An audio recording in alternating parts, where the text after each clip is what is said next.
Today we are discussing Jen Sincero's "You Are a Badass at Making Money," and we will also next week we're taking a break from our book discussions. We're going to be discussing Richard Branson's video. It's on YouTube. I think it might be on Netflix. It's called Billionaire's Paradise, about his Necker Island. So we're going to watch that video and we're going to discuss it.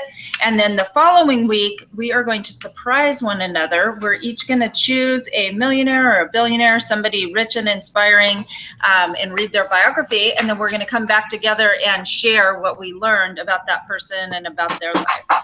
So let's start with an introduction. I'm Tamara Weber. I'm in Arizona. And Bianca? Bianca Mendez, San Diego. Ellen? Hi, Ellen here from San Francisco Bay Area. And Teresa? Teresa Fox from Kansas City, Missouri. All right. So who wants to start with You Are a Badass at Making Money? I'll start if you want me to. Yeah. Okay. Here's the points that I got from it, that she really reiterates the fact that we are emotional beings. And so that's why it's so important to have a why, because you can't just have these goals and a vision board if there's no emotion attached to it. Mm-hmm. So to really visualize, those things on your vision board and look at it and imagine yourself in the future feeling it with your kids and with your family and putting that emotion towards it. And then that's how you get the drive to make the calls and to put in the time. And then, of course, her advice that, and one of the notes I took, one of my favorite, if you make one sales call a day and then crack a beer, you're never going to get anywhere.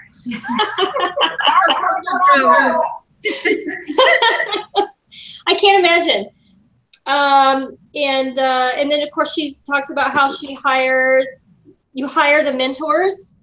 Don't ask your friends that have never saved money or don't know how to save money what you should do with your money. You ask the people that have the knowledge. And another favorite quote is, "Success is a never-ending road game." It's never ending. Like 20 years from now, I'm still going to have goals and I'm still going to be working towards something, towards success. It's not a destination. And I have to, when you start out, I think you believe that it is a destination. Like, once I do this, I'm going to be there. And that's not the case. And another huge one for me out of this book is hanging on to securities in your life, like staying in a relationship you shouldn't. Even though it's a false security, you feel like it's a security, but it's really and we've talked about this, your subconscious not giving you enough value to say, I can make myself secure. It's false securities, hanging on to false securities. We believe in the laws of physics and gravity, even though we can't see them. So we would never jump off a building, and we would never stick our finger in a light socket. And so she's talking about the law of attraction here and faith. We can't see those things, but we can't see gravity either, but we believe them and we know that they're there. And she's saying that about the law of attraction. And then, of course, my notes, you are one bad motherfucker. The universe is giving us everything we want. We can manifest whatever it is, whenever, because if we weren't able to think it, it didn't already exist. So her point is, if you can imagine it in your mind, then it's already out there, which I thought was interesting. Let's see. The focus, she talks a lot about focus. If you focus on, I was trying to understand this, and that's one of the things I wanted to talk to you guys about. She was talking about sales and not to focus on, like, when we have a transaction or something going on, or like I have a listing I need to sell. She's saying stop focusing on that person and to start focusing, because the universe wants to cut you off because you're stopping the energy flow by concentrating just on the seller. She's saying concentrate on the buyer that's out there. So I'm not sure how, I don't know how to turn that from what she's saying into real estate. But I think I understand what she's saying, but I wanted your feedback on that. Does anybody remember that part? It was chapter 4. Yeah, saying if you keep focusing on that person, you get stuck. You know, it's because I don't actually remember reading that part. I think it's fascinating that we each get different things, and that's why this is so useful, you know, to get other people's perspectives. But I was actually just this weekend thinking about that very thing. Like a lot of times I visualize the house being sold, and I visualize, and what I was thinking is what I really need to do is understand even more the seller's motivation. Why do they want to sell? Where do they want to go? And then visualize that for them.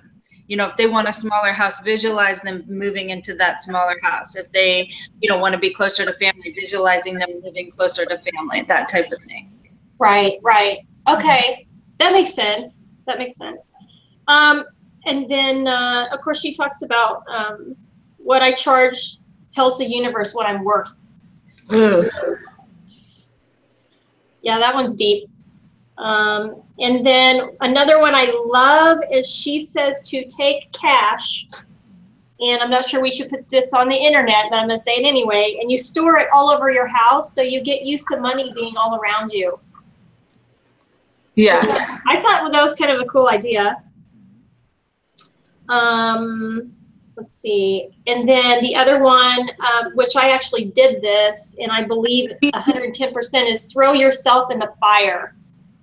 There is no plan B. And so when I signed up for Mike Ferry, I felt like I jumped and threw myself in the fire because honestly, I could barely even pay my house payment. And I was like, no, if I'm doing this, I'm going all out. And yeah, so I signed up for Mike Ferry, and it has paid off tenfold already. So I believe that's true. Yes. Did you want to add to that, Bianca? No, what I was thinking about, you know, putting money everywhere, it made me think of having some cash in your gym bag, having some petty cash in your car, having some miscellaneous, a cash box in your office for your assistant, for your stuff, have cash in your purse at all times, have cash house for the kids when they need pizza, when they need, it's having that like stashes of cash everywhere, really like hide it under your pillow, hide it under your mattress. It's like having your... No, I agree. No, I think that's exactly what she means. And then you get used to always having money. Oh, wait, I've got cash right here. You always have money. It's getting used to always having money, so you never feel like you're deprived of money. That was her whole reasoning for it. And then also going back to what you were talking about, not focusing on the seller, I'm thinking she's talking about like get your mind out of this one thing that because you're stuck there kind of, right? And she's saying maybe like asking you girls, think of the creation, almost like, okay, what kind of buyer would be for this house? And so therefore you're creating that buyer that's going to match the house.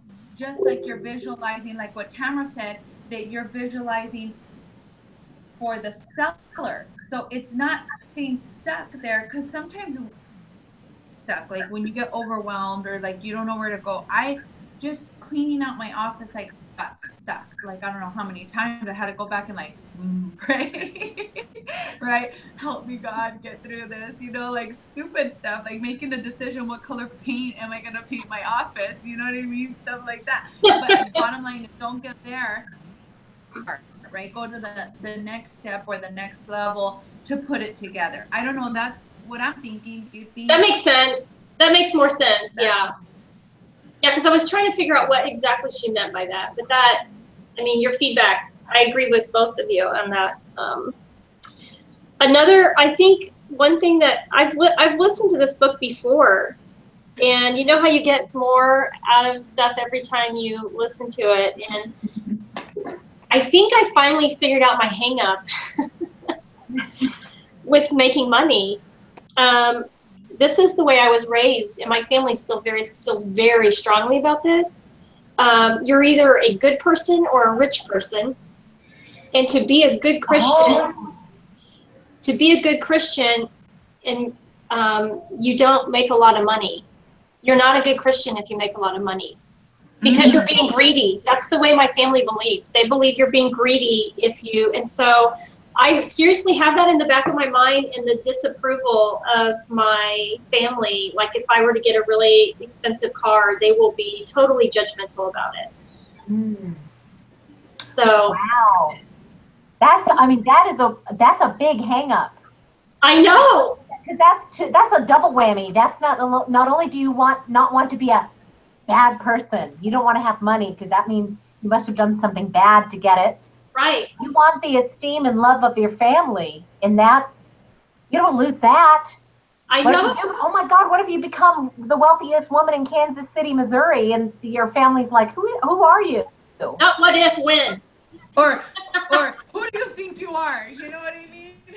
Well, no, I know this. There's going to be a time where the speech comes where they're gonna say, "What are you doing with all that money to give back?"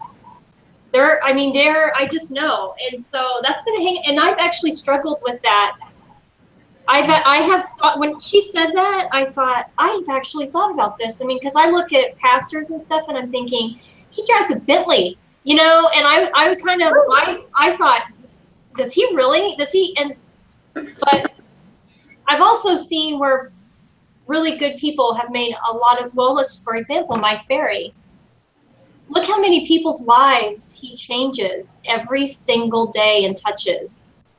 And so why wouldn't God bless him with all that money? And I'm not turning this into a spiritual conversation, but that was a struggle for me. That was a hang up, and I'm starting to see the other side of it. And when she said that, I think that's what I've been struggling figuring out, what is my hang up, you know? And I think that's it. So let me ask you a question. Okay. Like 2 or 3 years down the road, you're surpassing David Van Noy. David Van Noy. Right. You're surpassing him in volume of property sold. And you're becoming one of the wealthier people of Kansas City. How do you think your family's going to see you? They're going to be very judgmental. Really? I do. And now, I'm going to play devil's advocate with you because I think this is a pretty common thing, and I kind of feel it too. Okay. Do you really think your family is that shallow that they would judge you critically, harshly like that? That they've known since you're their family. Strangers, they're going to judge you for whatever. But your family, do you really think they're that shallow that they're going to change how they look at you, and their opinion of you is going to be different? They do it to me now. They don't approve of all these self-help books that I read. They don't approve of my drive to make money. They say it's not the Christian way and it's selfish. Mm. Well, you know what I would ask is how many, starving kids can they feed? Well, that's Mike Ferry, and all this has helped me change my mindset about that. Look at all the things that I could do. Look what I could do for my family. Yeah. So I'm getting over it. Because they're wrong. I'm realizing they're wrong. And it's for you, it's for you to show them. Like I thought it was really cool, that woman that was on the stage at the retreat, Rebecca, who said that, her why is to show her nieces that they are capable of anything. Right. And so, yeah, maybe as you make the money and you spend it on your family and you show them, whatever cause it is. Like for me, there's a couple of organizations that provide surgeries to children, and when I get to that place where I can start, providing 2-3 surgeries a month for the various different organizations, how, you could show them that, like, this is what I'm doing. This is why I make the money, Right. I can be a more effective Christian when I have the money to provide people. Well, and that's what I don't know if it's this, I think it's this book. She says, and there's been a lot of other books, money is not, it's a tool. Money is a tool. Yep. That's it. That's all it is. And we choose how to use that tool. So. And I think somewhere in the book, maybe it was this one or something else, but there's that saying that Money doesn't change you, it just amplifies who you are. So there I like are that. jerks, there are rich, generous people. You're generous whether you're poor or you're rich. It doesn't matter. Yeah. And, you know, I think Tamara hit the nail on the head. You could be the person in their family where they can say, you know, we need to re-examine this belief. You know, gosh, look at Teresa and look at what she's been able to do for people in our community. And she's just as sweet and loving as everybody else, but she just is, to borrow a phrase from Jen, rolling in the cheddar. It cracks me up. This morning I was listening to Les Brown, and he said, Zig Ziglar says, money doesn't buy you happiness, but pretty much everybody wants to find that out for themselves. That's funny.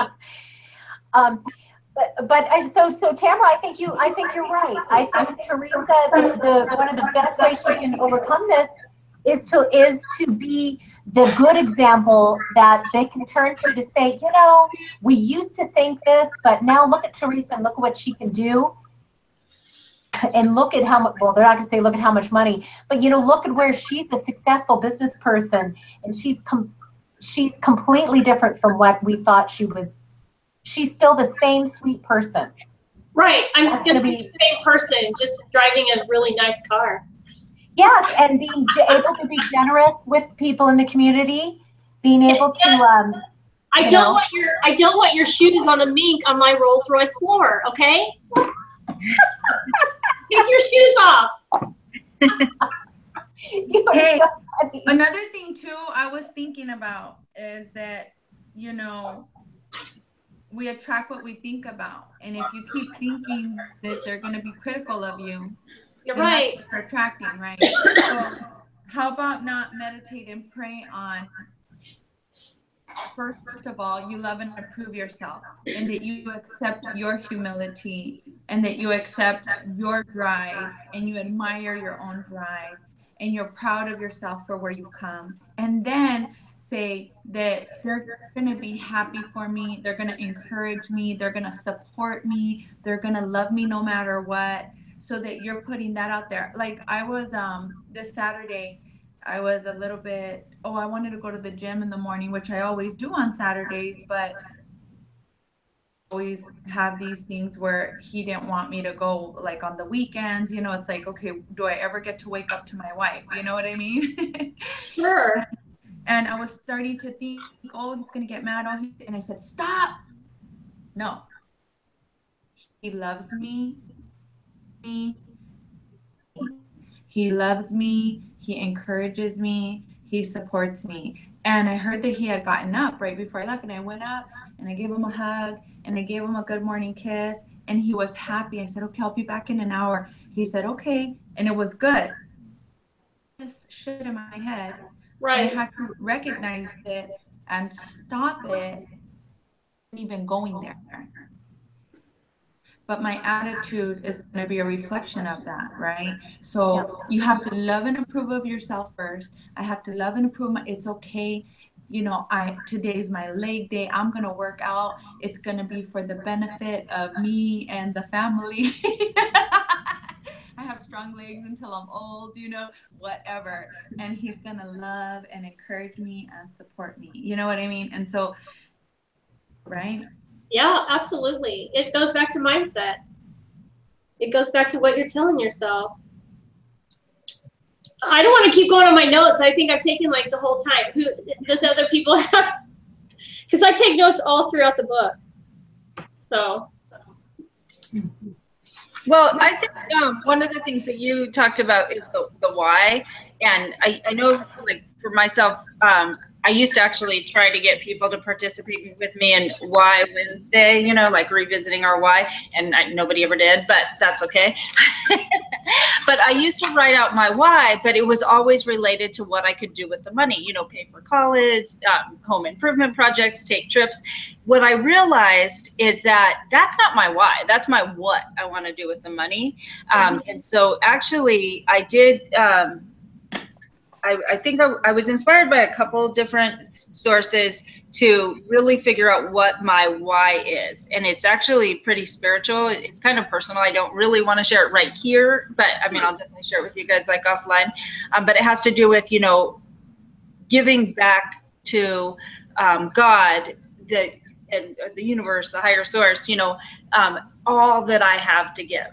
You know, loving with my whole heart and giving all that I have to give. And that's my why. That's why I'm doing this. I mean, that's why I'm in coaching. If I just wanted to sell 20 homes a year, you know, 12 homes a year, whatever, 25, I don't need to be in coaching. I want to sell 100 homes a year because I can. And if I don't come out, if I don't bring out within me all that I'm capable of bringing, it's not, I haven't used this one life I've been given to the fullest extent possible. Beautiful. Yeah. Beautiful. So that was kind of when you were talking about that. So let's see. Well, girls, at what time are we going to go to? It's 1:07. Should we keep going? Yeah, we can stop here. So, okay, so next week we're going to do the, we didn't get to finish this. Are we going to finish it in a second one, or are we going to see so we can all have a chance to go? Well, you know, why don't we come back to it maybe down the road? Next week we're going to talk about Billionaire's Paradise. And then the following week we're going to discuss a biography of somebody wealthy and inspiring. Okay. And then maybe we can talk about if we want to come back to this book right after that, or maybe even a little further down the road. That sounds good. Awesome. Well, thanks, guys. And thanks. Do it. Shout out for Hey guys, that was a good call.